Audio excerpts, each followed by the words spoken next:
Microsporogenesis क्या है, तो वो खत्म हो गया। आज लिखिएगा डेवलपमेंट ऑफ, ये हेडिंग दिए हुए हैं क्या आप लोग, development of pollen grain, development of pollen grain, development of pollen grain from microspore. Microspore से पॉलन ग्रेन कैसे बनता है आज हमें सीखना है। पहली बात तो एक लाइन जरूर लिख दो कि pollen grains are also called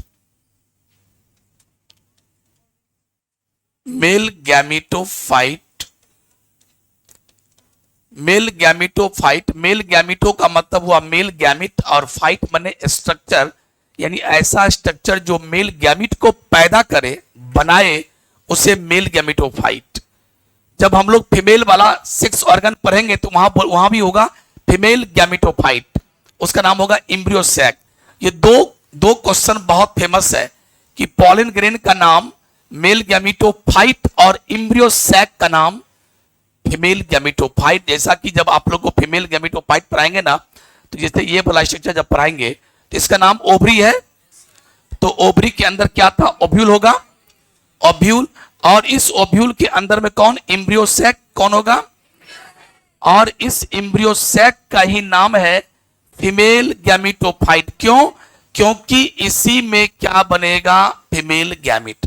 इसमें क्या होता है, फीमेल गैमिट। तो ये दोनों क्वेश्चन बहुत लाजवाब है कि किसको फीमेल गैमिट, एंजियोस्पर्मिक प्लांट में किस चीज को कहते हैं फीमेल गैमीटोफाइट और किस चीज को कहते हैं मेल गैमीटोफाइट। अगर ये दोनों अगर याद कर लिए हैं तो समझिए आप दो ऑब्जेक्टिव का हकदार हो गए, दो ऑब्जेक्टिव एकदम सही करने का हकदार हो गए। और कहीं भी जवाब दीजिएगा तो आप एक्स्ट्रा ऑर्डिनरी स्टूडेंट कहलाने का भी आप जो है हक रखते हैं। ये इतना बेहतरीन क्वेश्चन है, पूछेगा जल्दी बताइए, पूरी एंजियोस्पर्मिक प्लांट में, फ्लावरिंग प्लांट में किस चीज को मेल गैमीटोफाइट कहा गया, आंसर पॉलन ग्रेन। क्या बोलिएगा, किस चीज को फीमेल गैमीटोफाइट कहते हैं, क्या बोलिएगा, एम्ब्रियोसैक। क्या बोलिएगा, एम्ब्रियोसैक। तो चलो ये तो चर्चा बात का है। अभी आप लोग जो कर रहे हैं कि आखिर ये पॉलन ग्रेन बनेगा कैसे, तो ये बात पक्की हो गई, आपको लिखना नहीं, ये बात पक्की हो गई कि माइक्रोस्पोर से, इसका नाम क्या है, माइक्रोस्पोर।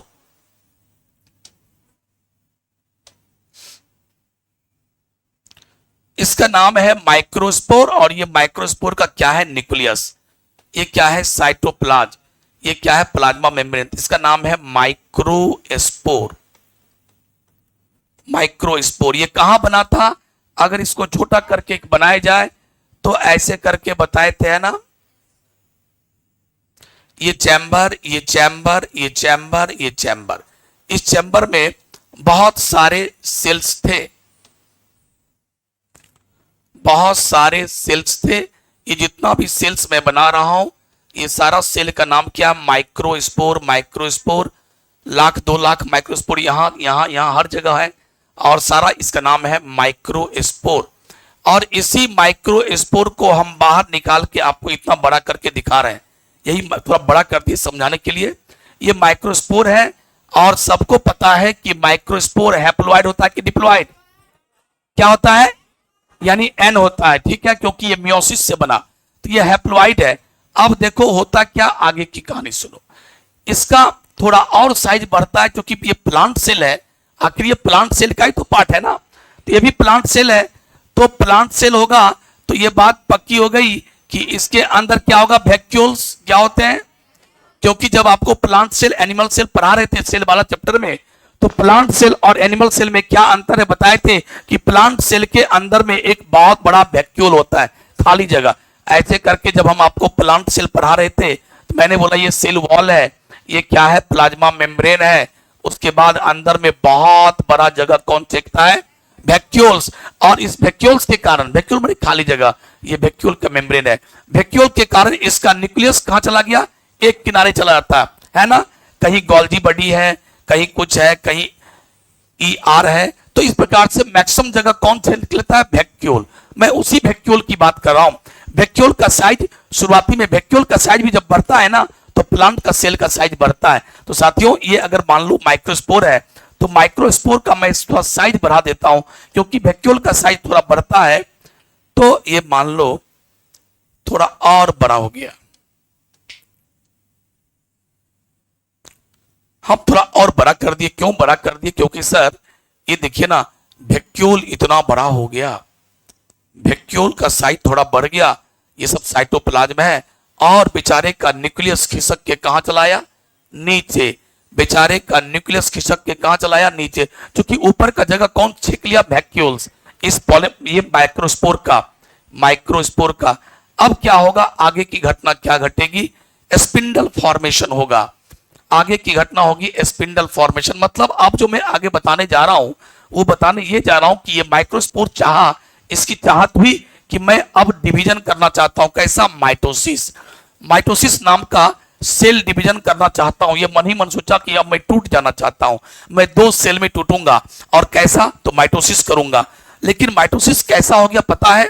जनरली जब एक सेल में माइटोसिस होता है ना प्यारे, तो जो 2 सेल बनता है ना, वो दोनों सेल का साइज जो है, ये डॉटर सेल, दोनों का साइज एकदम इक्वल होता है। जब माइटोसिस होता है किसी सेल में और जब 2 सेल बनता है, 2 डॉटर सेल, तो दोनों डॉटर सेल का साइज क्या होता है? इक्वल होता है जनरली। लेकिन संजोग देखो, यहां जो माइटोसिस होगा वो माइटोसिस कैसा होगा? अनइक्वल। कैसा होगा बेटे? ये अनइक्वल माइटोसिस हो जाता है। अनइक्वल, ये मतलब से भी कहो या जो कहो, अनइक्वल माइटोसिस मतलब क्या? 2 सेल तो बनेगा, 2 सेल तो बनेगा, ये बात तो पक्की है। माइटोसिस है तो 2 सेल बनना ही है, 2 डॉटर। लेकिन एक थोड़ा बड़ा बन गया, एक थोड़ा छोटा, ठीक है, एक थोड़ा बड़ा और एक थोड़ा छोटा। ये सारा कमाल कैसे होता? ध्यान देखो, क्यों ऐसा हुआ, क्यों बड़ा छोटा बन गया? ये सारा कहानी हुआ, ये जो स्पिंडल फॉर्मेशन होता है, क्योंकि जब मियोसिस माइटोसिस जब पढ़ोगे, सेल जब पढ़ाई होता है, उसमें क्या है? सारा खेला मेला होता है स्पिंडल फॉर्मेशन का। स्पिंडल फाइबर क्या होता है?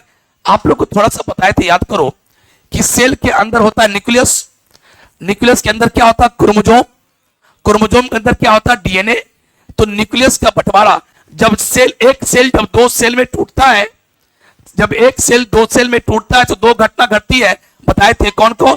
Karyokinesis, karyokinesis and cytokinesis. यानी पहले न्यूक्लियस का विभाजन होगा, पहले डिवीजन ऑफ न्यूक्लियस होगा, उसके बाद डिवीजन ऑफ, तो प्यारे ध्यान सुनिएगा, डिवीजन ऑफ जो न्यूक्लियस होगा वो न्यूक्लियस कैसे होता है? न्यूक्लियस का विभाजन कैसे होता होगा? सर न्यूक्लियस का विभाजन, न्यूक्लियस का डिवीजन कुछ और नहीं बल्कि ये डीएनए का ही विभाजन है। जेनेटिक मटेरियल, डीएनए को बोलते हैं जेनेटिक में, यानी क्रोमोजोम। क्रोमोजोम को आधा आधा बांट दीजिए, आधे इधर कर दो, आधे इधर कर दो। यानी डीएनए को अगर क्रोमोजोम को अगर बांट रहे हो आधे इधर आधे इधर, मतलब तुम डीएनए का हिस्सा लगा रहे हो, क्योंकि क्रोमोजोम में कौन बैठा होता है? डीएनए। तो साथियों, तो कैरियोकाइनेसिस करने के लिए, न्यूक्लियस को तोड़ने के लिए आपके हाथ में क्या चाहिए? धागा, बड़ा बड़ा धागा, मोटा मोटा धागा। और उसी धागा को क्या कहते हैं? स्पिंडल। क्या बोलते हैं? तो होता क्या है, इधर से भी धागा आया, धागा आया, इधर से भी धागा आया, धागा आया, और जो तोड़ने के लिए ये धागा इधर से खींचेगा इस न्यूक्लियस को, ये धागा इधर से खींचेगा कि भाई ताकि न्यूक्लियस 2 भाग में टूट जाए। यानी 2 भाग में टूट जाए मतलब न्यूक्लियस के अंदर जो क्रोमोजोम है, जैसे मैं बता रहा हूं, ध्यान सुनना। मान लो इस क्रोमोजोम को देखो, इस क्रोमोजोम में अभी 2 क्रोमेटिड नहीं है, बताए थे। अब इस क्रोमोजोम को ऐसे बना दो, इसको आधा आधा बांट दो ऐसे करके। अब तुम लोग को याद आ रहा होगा, इसको क्रोमोजोम को हिंदी में गुणसूत्र कहते हैं। इसके अंदर डीएनए है, पहले एक डीएनए होता है, एक डीएनए से डीएनए डबल हो जाता है। जब डीएनए डबल हो गया तो ये ऐसे बन जाता है। अब इस दोनों का नाम है सिस्टर क्रोमैटिड। क्या नाम है? Sister chromatid. अभी इस क्रोमोजोम में 2 क्रोमैटिड नहीं दिख रहा है। अब यहां कोई पूछेगा कितने क्रोमोजोम? आंसर यहां पूछेगा कितने क्रोमोजोम? आंसर 1। कितने क्रोमोजोम? कितने क्रोमोजोम? एक ही एक है। फर्क यही है कि अब इस क्रोमोजोम में 2 बहन दिख रही है। हर क्रोमोजोम के 2 बहन होते हैं, सिस्टर। एक ये सिस्टर, एक ये सिस्टर, दोनों बहन है। एक डीएनए, क्योंकि आपको पता था ना कि यहां पर शुरुआती में एक ही डीएनए था, बाद में एक डीएनए और बन गया, तो दोनों डीएनए झगड़ा करने लगा कि हम इस चौकी पर हम सोएंगे तो हम सोएंगे। हमने चौकी को ही दो भाग में बांट दिया, कंप्लीटली नहीं बांटे, चौकी सटा हुआ ही है, मैंने कुछ पार्टीशन बना दिया। तो क्या हुआ, इसी क्रोमोसोम का दो पार्ट हो गया, बट दोनों पार्ट अभी भी सटा हुआ है। इसका नाम क्या है, सेंट्रोमियर। क्या नाम है, सेंट्रोमियर। क्रोमोसोम तो इसका बोलते हैं दोनों बहन, इसको बोलते हैं क्रोमेटिड। इस क्रोमोसोम में दो क्रोमेटिड बन गया, एक क्रोमेटिड ये, एक ये, इसको रंग दो ऐसे से। और दोनों बहन यानी सिस्टर क्रोमैटिड, सिस्टर क्रोमैटिड दोनों कहां सटी हुई है, सेंट्रोमियर के पास। अब देखो इसको तोड़ना है, दो भाग में तोड़ना है, तो कैसे टूटेगा, देखो ये दोनों बहन है ऐसे, यहां सटी है, इधर से धागा आया, इधर से धागा आया, धागा का नाम जल्दी बोलो, स्पिंडल, स्पिंडल फाइबर। धागा का नाम क्या है, और ये स्पिंडल फाइबर इधर खींचेगा, इधर खींचेगा, नतीजा क्या होगा, ये बीचों बीच टूट जाएगा। कौन, ये, और ये टूट गया तो एक बहन ईरघाट और एक बहन वीरघाट चली गई, तो क्रोमोसोम का विभाजन हो गया। क्रोमोसोम का विभाजन हुआ मतलब एक डीएनए इसमें, एक डीएनए क्रोमोसोम का अगर डिवीजन हुआ मतलब आपने डीएनए को डिवीजन कर दिया, डीएनए का डिवीजन हो गया, जेनेटिक मटेरियल का डिवीजन हो गया। तो साथियों यही है कैरियोकाइनेसिस। तो कैरियोकाइनेसिस का मतलब न्यूक्लियस का डिवीजन, और उसमें क्या होता है, क्रोमोसोम का डिवीजन मतलब डीएनए का डिवीजन। तो साथियों इसके लिए हमें क्या चाहिए, धागा यानी फाइबर। फाइबर का नाम क्या है, स्पिंडल फॉर्मेशन। जनरली क्या होता है, जो इधर से आया धागा और जो इधर से आया धागा यानी स्पिंडल फाइबर, ये दोनों इक्वल होता है, दोनों स्ट्रांग होता है, दोनों बराबर बराबर फोर्स लगाता है। नतीजा हुआ कि क्रोमोसोम का विभाजन इक्वल इक्वल हो गया, आधे तुम ले जाओ आधे ये ले गया। लेकिन आज यहां ऐसा नहीं हो रहा है, माइटोसिस है, स्पिंडल बना, लेकिन कुछ बेईमानी हो गई, एक साइड बहुत तगड़ा सब आ गया, ढेर सा धागा आ गया, और एक साइड कम धागा आ गया। इसको बोलते हैं असिमेट्रिकल स्पिंडल फॉर्मेशन। सिमेट्रिकल नहीं हुआ, बोला आपने बेईमानी की, एक साइड धागा स्ट्रॉन्ग कर दिया, एक साइड धागा कमजोर कर दिया। नतीजा ये हुआ कि ये दो भाग में टूटा जरूर न्यूक्लियस, लेकिन एक थोड़ा सा बड़ा हो गया, एक थोड़ा छोटा हो गया। डीएनए का बंटवारा लगभग सेम ही रहा, लेकिन तो दिखने में एक बड़ा एक थोड़ा छोटा हो गया। तो नतीजा क्या हुआ, देखिए अब ये ऐसा हो गया। ये सब तो क्या है, ये सब तो वैक्यूल है। वैक्यूल बस एक बार बनाते हैं, वैक्यूल का फोटो बच्चों को समझा देते हैं कि वैक्यूल का बड़ा होने से सेल का साइज बड़ा हो गया। फिर बार बार वैक्यूल बनाने से क्या होता है, फोटो बनाने में दिक्कत होता है, इसलिए हम लोग फिर बाद में इसको छोड़ देते हैं। अब देखते हैं क्या कि सर न्यूक्लियस दो भाग में टूट गया, एक बड़ा और एक छोटा। जनरली नियम होना चाहिए था, दोनों का बराबर बराबर होना चाहिए था प्यारे। अब चूंकि ये माइटोसिस है तो ये भी क्या रहेगा, एन, और ये भी क्या रहेगा, एन। क्योंकि इससे पहले जो न्यूक्लियस था ये जो था ये वैक्यूल, ये एन था, तो एन एन ही रहेगा, क्योंकि माइटोसिस पे क्या होता है, एन एन ही होगा। अगर ये 2n होता तो 2n 2n, अगर ये 3n होता तो 3n 3n होता। बस ये हो रहा है, थोड़ा ये बड़ा थोड़ा ये छोटा हो गया, क्यों, due to asymmetrical spindle formation. अब क्या हुआ, अब ध्यान दो, इस न्यूक्लियस का नाम हो गया वेजिटेटिव न्यूक्लियस और ट्यूब न्यूक्लियस, और इसका नाम हो गया जेनरेटिव न्यूक्लियस। क्या नाम हो गया, तो बड़े वाले न्यूक्लियस का नाम हो गया वेजिटेटिव न्यूक्लियस या ट्यूब न्यूक्लियस। याद करना पड़ेगा मेरे साथ, जल्दी बोलो, माइक्रोस्पोर का न्यूक्लियस असिमेट्रिकल स्पिंडल बनने से क्या हुआ, दो भाग में इक्वल नहीं टूटा, थोड़ी सी अनइक्वलिटी हुई, एक बड़ा बना एक छोटा बना। एक का नाम हो गया वेजिटेटिव, जो बड़ा है वेजिटेटिव और छोटा है उसका नाम जेनरेटिव। बड़े वाले का नाम, बड़े वाले का नाम या ट्यूब न्यूक्लियस, वेजिटेटिव न्यूक्लियस या छोटे वाले के नाम, छोटे वाले का नाम, दोनों क्या होगा, एन और एन। क्योंकि पहले भी था हैप्लोइड, तभी भी हैप्लोइड, क्योंकि माइटोसिस हो रहा है। अब देखिए क्या होगा, तब तक में वैक्यूल भी क्या होता है, वैक्यूल को पता चल गया कि सेल टूटने वाला है। जब सेल टूटने वाला होता है तो सब अपना अपना इंतजाम कर लेता है कि आधे इसमें जाऊंगा आधा उसमें जाऊंगा। तब तक में वैक्यूल भी टूट टूट के छोटा छोटा इधर और छोटा छोटा इधर आ गया। अब क्या होगा देखना, अब क्या होगा, साइटोकाइनेसिस, कैरियोकाइनेसिस हो गया। तो कैरियोकाइनेसिस जैसा हुआ वैसा ही साइटोकाइनेसिस भी होगा।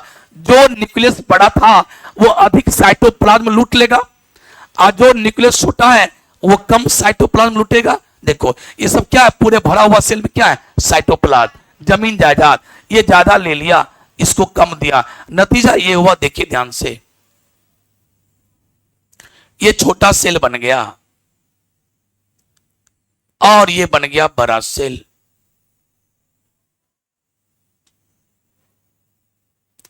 ये बड़ा, जहां तक वैक्यूल का सवाल है, अपना वैक्यूल वैक्यूल भी है, ऐसा वैक्यूल वैक्यूल, इसके लिए बहुत बड़ा टेंशन नहीं लेने का है वैक्यूल।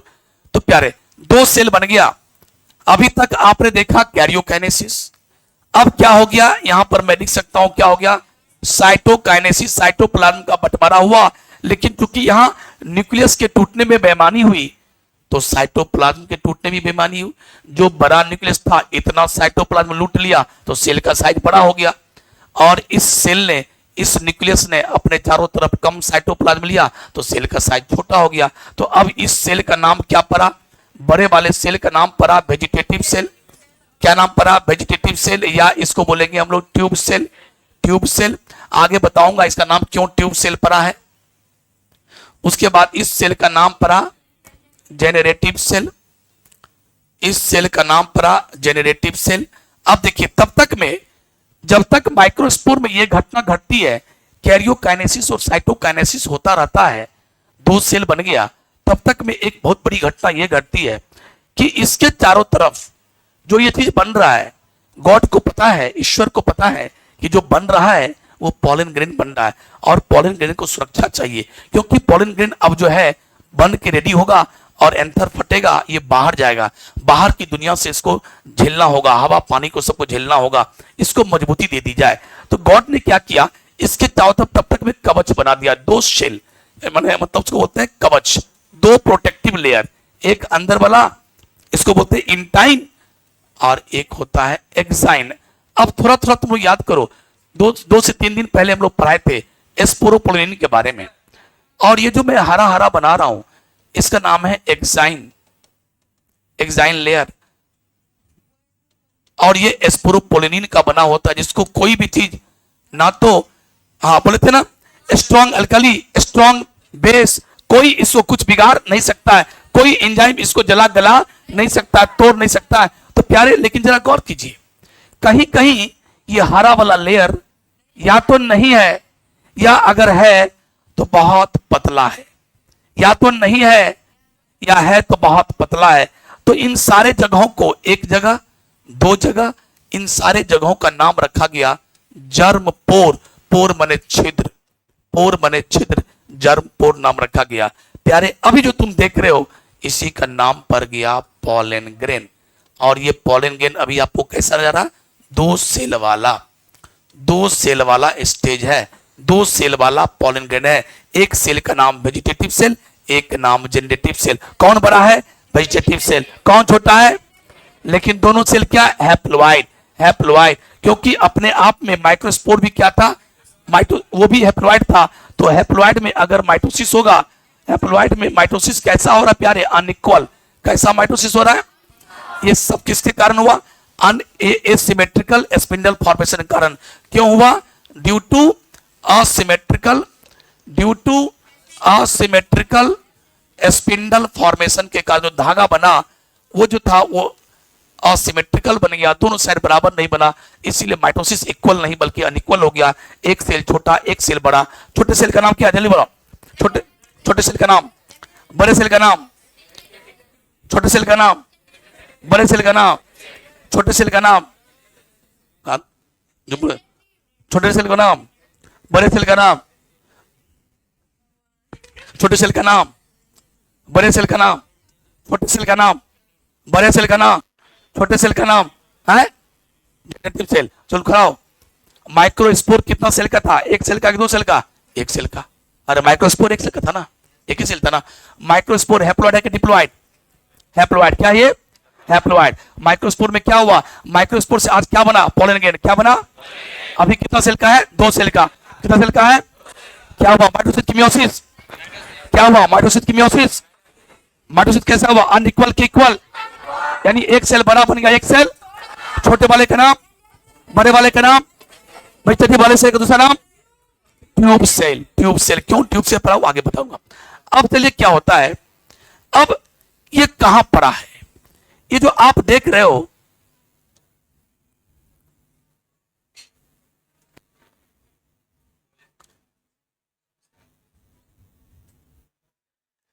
ये सारा पॉलन ग्रेन ऐसा वाला यहां पड़ा हुआ है, गौर सुनिएगा। ऐसा ऐसा बन बन के 1-2 लाख यहां, 1-2 लाख यहां, 1-2 लाख यहां, 1-2 लाख सब पड़ा हुआ है, इस पॉलन चैम्बर में ठूस ठूस के पड़ा हुआ है। अब क्या होता है कि ये फट जाता है, स्टोमियम के पास फट गया, ये बाहर आ गया। जैसे ये बाहर आया, बस या तो हवा के द्वारा या मधुमक्खी के द्वारा या यूं जैसे भी हो, ये कहां पहुंच गया, ये पहुंच गया स्टिग्मा पर। कहां पहुंच गया, और स्टिग्मा पर आकर के देखो ये गिरा, स्टिग्मा पे आके गिरा ये। अच्छा हाँ, एक चीज और बता देता हूं, पहले याद आ गया मुझे बताने वाली बात। इसके बाद का एक और स्टेज क्या है कि ये छोटा सेल काफी नटखट है। ये छोटा सेल क्या करता है, एक ऐसा समय आता है कुछ देर के बाद, कहता हम ऐसे नहीं रहेंगे, तुम इतना जगह छेक लियो, हम इतना गोरे रहेंगे, हम तुम्हारे घर में ही एडजस्ट हो जाते हैं। और ये क्या किया, इसके साइटोप्लाज्म में ही ये सेल प्रवेश कर गया। और ये इतनी बड़ी दुनिया है, इसका इतना साइटोप्लाज्म है कि गया और इस साइटोप्लाज्म के अंदर में प्रवेश कर गया और वहीं तैरने लगा। यानी ये सेल अंदर घुस जाता है, वेजिटेटिव सेल के अंदर प्रवेश कर जाता है और वहीं पर फ्लोटिंग करने लगता है। तो ये सीन कैसा होगा, अब मैं जो बना रहा हूं वो देखो। ये हो गया, ये क्या हो गया, इंटाइन। उसके बाद ये क्या हो गया, एक्साइन।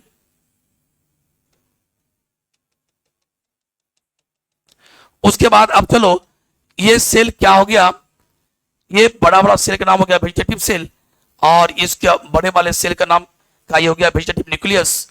ये सब क्या है, वैक्यूल। ये सब बनाने की आवश्यकता नहीं है। अब देखो, इसी सेल के साइटोप्लाज्म में ये प्रवेश कर गया, जेनेटिव सेल प्रवेश कर गया। ऐसा क्यों बनाए सर, ये देखने में तो स्पिंडल, इसको बोलते हैं स्पिंडल के आकार का, जो बीच में मोटा हो और इधर भी पतला इधर भी पतला हो, इसको बोलते हैं स्पिंडल के आकार का, स्पिंडल।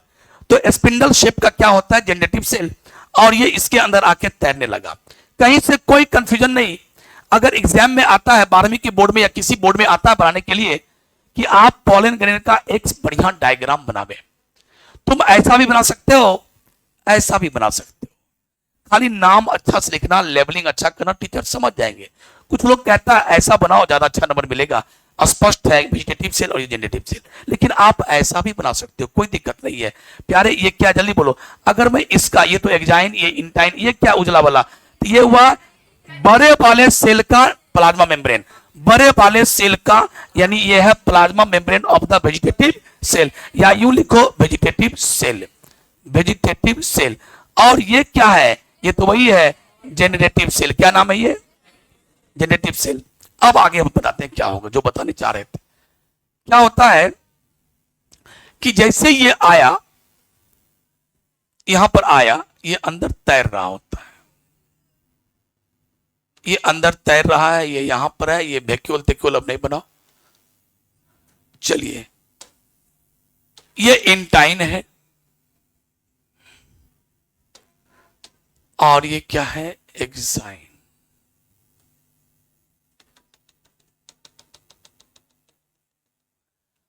अब ये जैसे गिरा, इसका मतलब क्या घटना घटी, जल्दी बोलिए। पॉली, क्या हुआ, pollination, transfer of pollen grain from anther to stigma.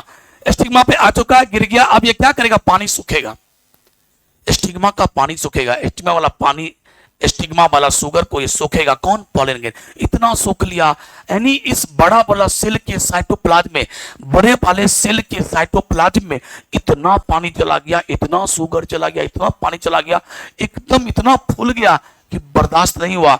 और हुआ वही जो मैं अभी बता रहा हूं। मान लो ये साइकिल का चक्का है, साइकिल के चक्का में ये क्या है, टायर है,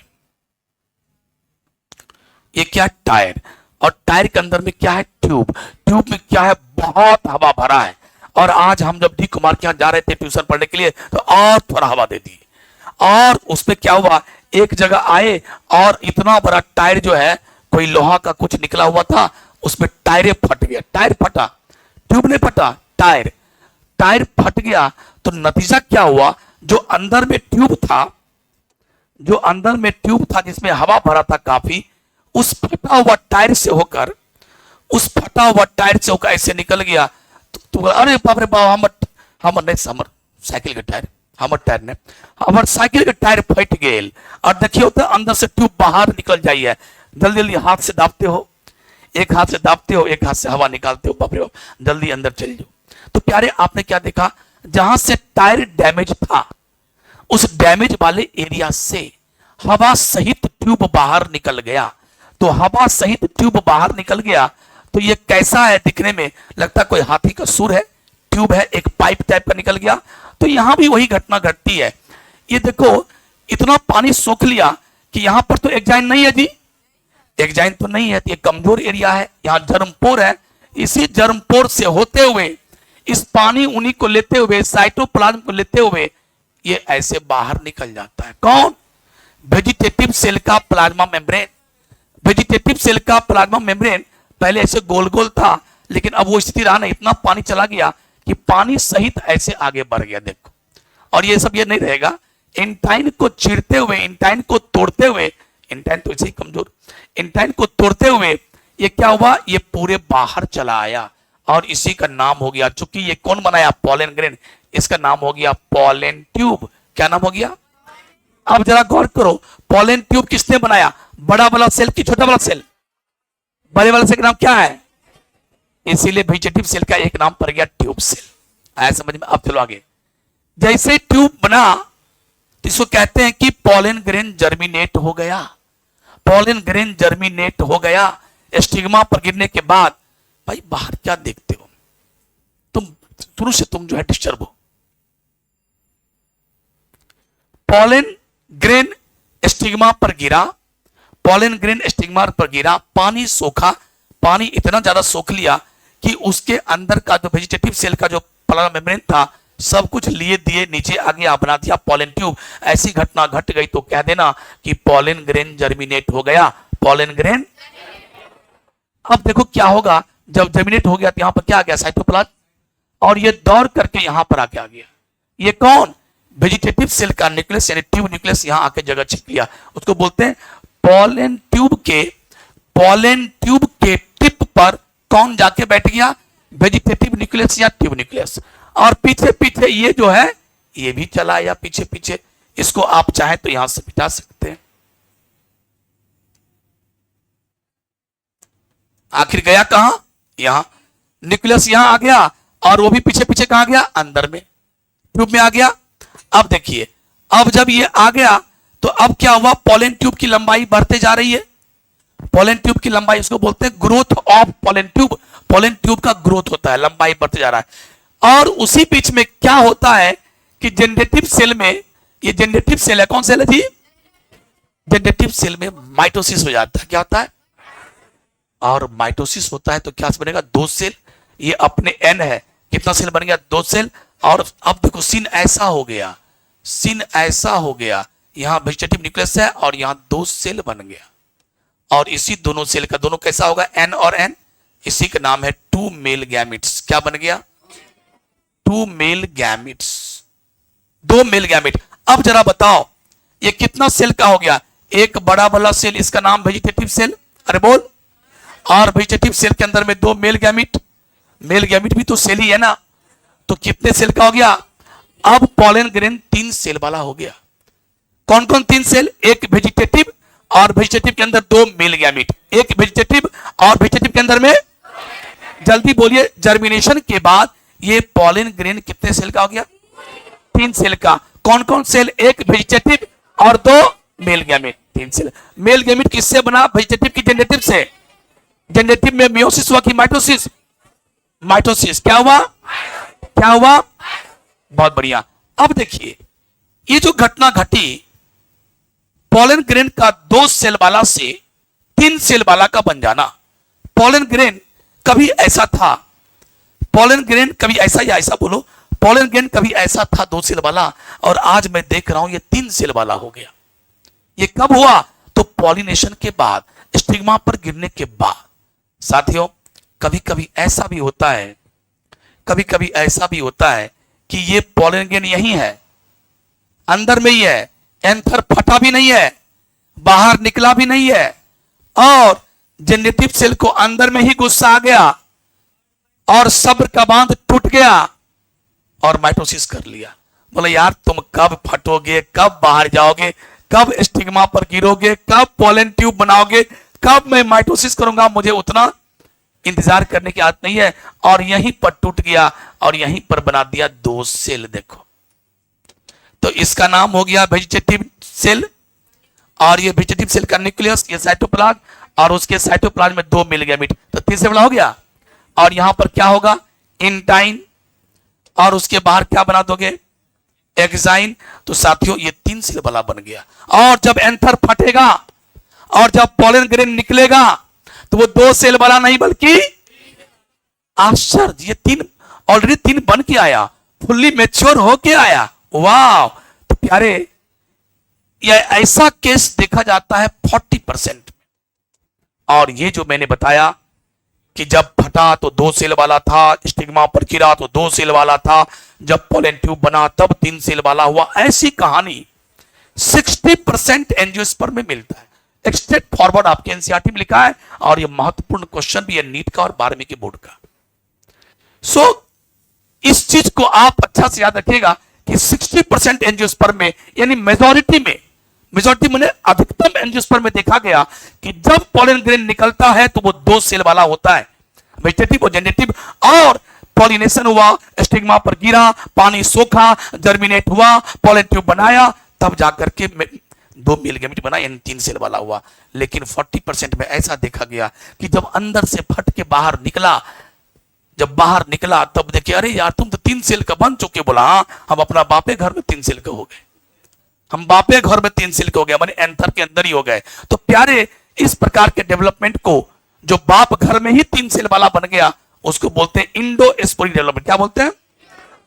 इंडोस्पोरिक डेवलपमेंट, इंडोस्पोरिक डेवलपमेंट। और जो बाप घर से निकलने के बाद, स्टिग्मा पर आने के बाद, जर्मिनेशन के बाद 3 सेल वाला बना, इस प्रकार के डेवलपमेंट को एक्सोस्पोरिक डेवलपमेंट कहते हैं। एक्सोस्पोरिक यानी हम स्पोरेंजियम से बाहर निकल चुके हैं, पोलन चेंबर से बाहर निकलने के बाद 3 हुए हैं, तुम अंदर में ही हो गए हो, इंडो माने अंदर, अंदर में ही हो गए हो, तो उसको बोलते हैं इंडोस्पोरिक डेवलपमेंट। क्यों समझ में आया समझने को? तो यही था पोलन ग्रेन का बनना माइक्रोस्पोर से। समझ में आया? अब मैं फिर से 2 क्वेश्चन पूछता हूं कि मेल गैमेटोफाइट पूरे एंजियोस्पर्म में किसको कहते हैं? पोलन ग्रेन को। किसको कहते हैं? फीमेल गैमेटोफाइट एम्ब्रियो सैक को। किसको कहते हैं? ये कब पढ़ेंगे? जब पिस्टिल या कार्पेल पढ़ेंगे तब। आज हम लोग चूंकि मेल वाला पार्ट पढ़ रहे हैं, तो आज हम लोग पढ़ेंगे, अब पढ़ेंगे मेल गैमेटोफाइट। इसलिए चलिए स्टार्ट करते हैं। चलिए शुरुआत करते हैं। हम आपकी बातों को सुन पा रहे हैं, आप टेंशन ना लें।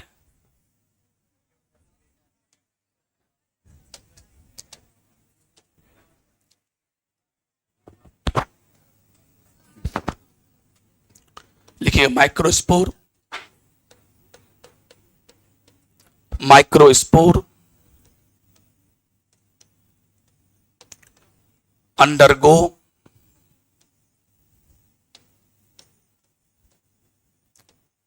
unequal mitosis, unequal mitosis due to asymmetrical spindle formation, asymmetrical spindle formation,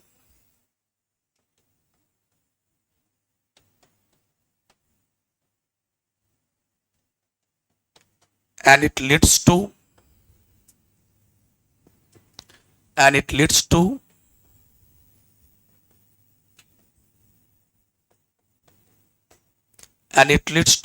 formation of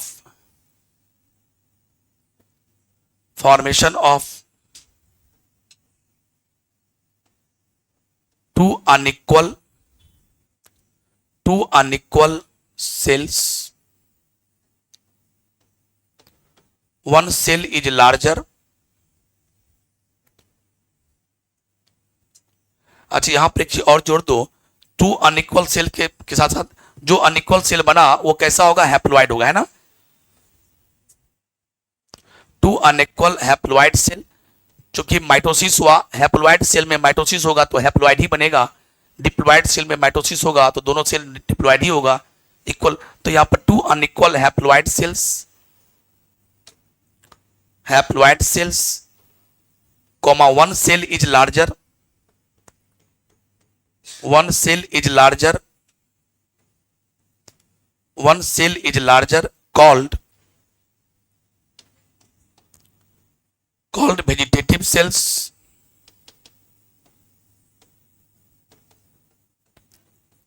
Vegetative cell and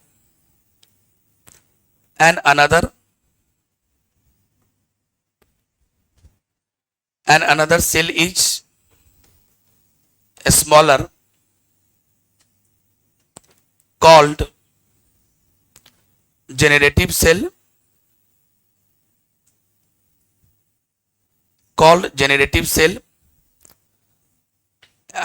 Another cell is called a smaller and another cell is a smaller called generative cell.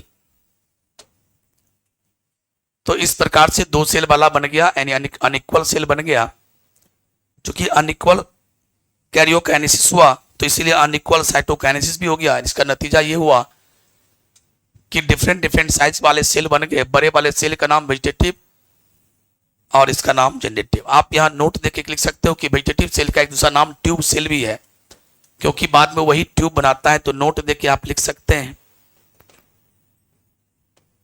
कि vegetative cell is also called tube cell. क्यों tube cell? क्योंकि भविष्य में यही tube, pollen tube यही बनाता है। Because, अब बिकॉज के बाद आगे अच्छी सिम कर देते हैं।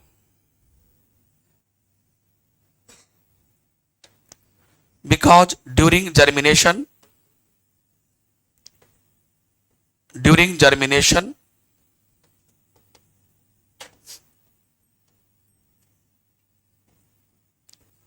pollen grain form pollen tube.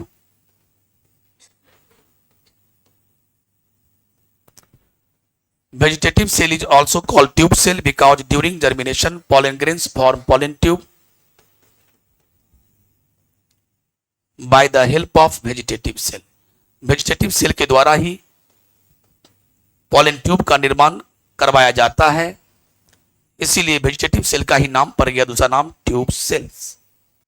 एक लाइन और लिखेंगे तब मैं क्लास को इन करूंगा। इसी दौर में क्या हुआ, जब तक में दो सेल वाला बना, मीनवाइल में क्या हुआ, मीनवाइल मैंने इसी दौर में तब तक में दो लेयर बन चुका था, दो प्रोटेक्टिव लेयर, इंटाइन और एक्जाइन। तो मैं आगे पेज लिख रहा हूं, किसी में लिख दूं,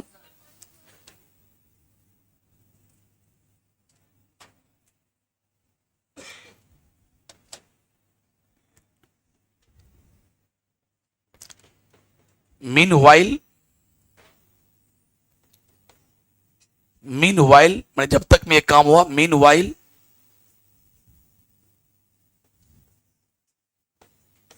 दिस टू सेल्ड, यानी दो सेल वाला, this to cell,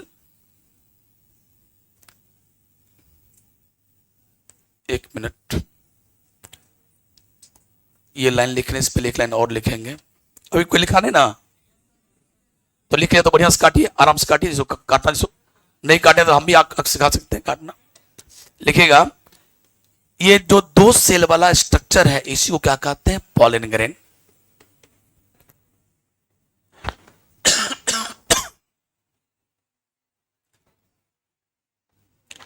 this two celled structure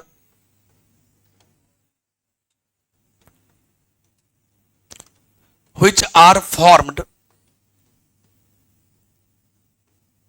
which are formed by unequal mitosis from microspore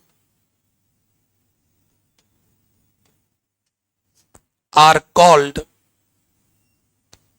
pollen grain। इसी को pollen grains कहते हैं।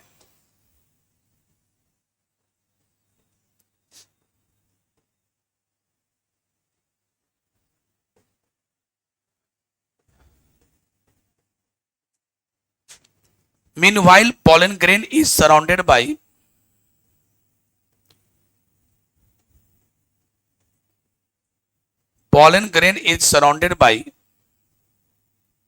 two protective layer। प्रोटेक्टिव का हिंदी होता है सुरक्षा पहुंचाने वाला। Two protective layers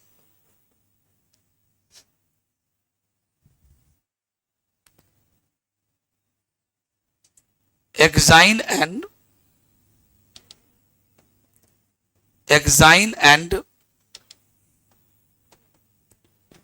intine. Exine and intine दो लेयर बन गया। एक्साइन आउटर लेयर है जो इस पर पोलिनिन का बना है, और इंटाइन यहां के बाद जो मैं नेक्स्ट क्लास में लिखाऊंगा। तो सोम और मंगल, मंडे और ट्यूसडे 2 दिन आपका वैकेशन रहेगा, हॉलीडे रहेगा, क्योंकि ईद है। और हम लोग जो मिलेंगे वो बुधवार को यानी वेडनेसडे को मिलेंगे। तब तक आप इसका तैयारी करते रहिएगा, अच्छा से पढ़ते रहिएगा। जितना चीज छूट गया बढ़िया से नोट्स बना लीजिएगा।